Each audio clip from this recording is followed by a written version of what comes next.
NZXT is launching some new cases. We get the H7 Flow and the H7. There's also the H7 Elite. And the H7 Elite is going to cost a little bit more. Woo! Both of these, with feet, are 230 by 505 by 480 millimeters. So they're pretty much the same size. And as the name implies, Flow is mesh front. I mean, we're working with 600 watt GPUs these days. So, yeah. So NZXT has redone a few things. We can fit 360 millimeter radiators in the top and the front. There's a little bit more clearance for most things. It'll support mini ITX, micro ATX, ATX, and eATX. Now the eATX is up to 272 millimeters or 10.7 inches. Now, in case you're thinking, these look an awful lot like the 710 or the 710i, these are both the literal and spiritual successors of the H710, which is H7. H7 Flow. Be sure to look for other reviews for the H7 Elite. Now, it's not just the front that's different, because obviously the front panel, you know, is doing some stuff on the H7 flowing, but we do have intake on the side for the H7 as well as the bottom. At an MSRP, at least at the time that I'm filming this video of $129, I should maybe temper my expectations a little bit, but there are only two NZXT bundled fans, both 120 millimeter.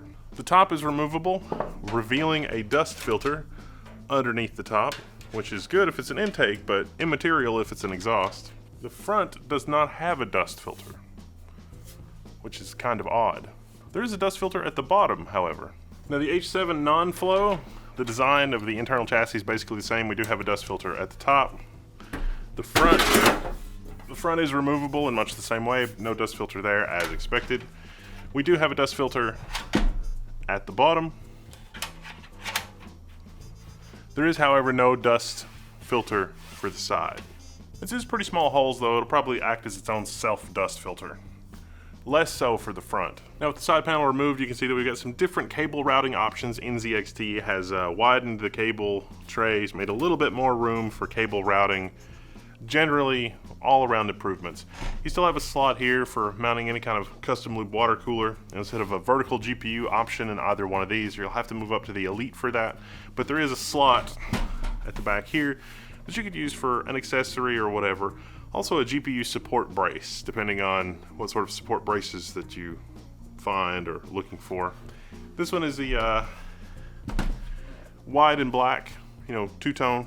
It's all black, all matte black for the H7 Flow. They are, of course, available in opposite color configurations, tempered glass, without tempered glass. A lot of different color and configuration options. For the USB, we do have dual Type A USB 5 gigabit, as well as a Type C port, plus a combination headphone microphone port and a recessed power button. We do have a number of 2.5-inch bays held in place only with a single Phillips screwdriver. We could technically maybe sort of kind of call that toolless. We also have two 3.5-inch bays at the bottom if you need to rock some mechanical hard drives. Well, you could run a RAID 1 of 20 terabyte hard drives. That's nice. And for fans that are mounted in the front, there's plenty of room for airflow. And there's plenty of room to mount the radiator on this side and the fans on that side, and still have breathing room whether you go with the H7 or the H7 Flow. The top metal piece is riveted in place, so if you were looking for something where you could completely remove the top to make it a little easier to get to connections on the motherboard, well, the top's not removable. You can reach your hand through here though, so that's nice. And if you notice at the top, just above the motherboard, it is completely open. That is an ideal situation for cable routing because you've got all this room for activities. Now for the H7 Flow, with no dust filter on the front, I will be genuinely surprised if the dust filter on the bottom gets any dust whatsoever. The power supply also does have a dust filter on both configurations. And as you can see, the feet are tall enough that you'd probably be okay on carpet.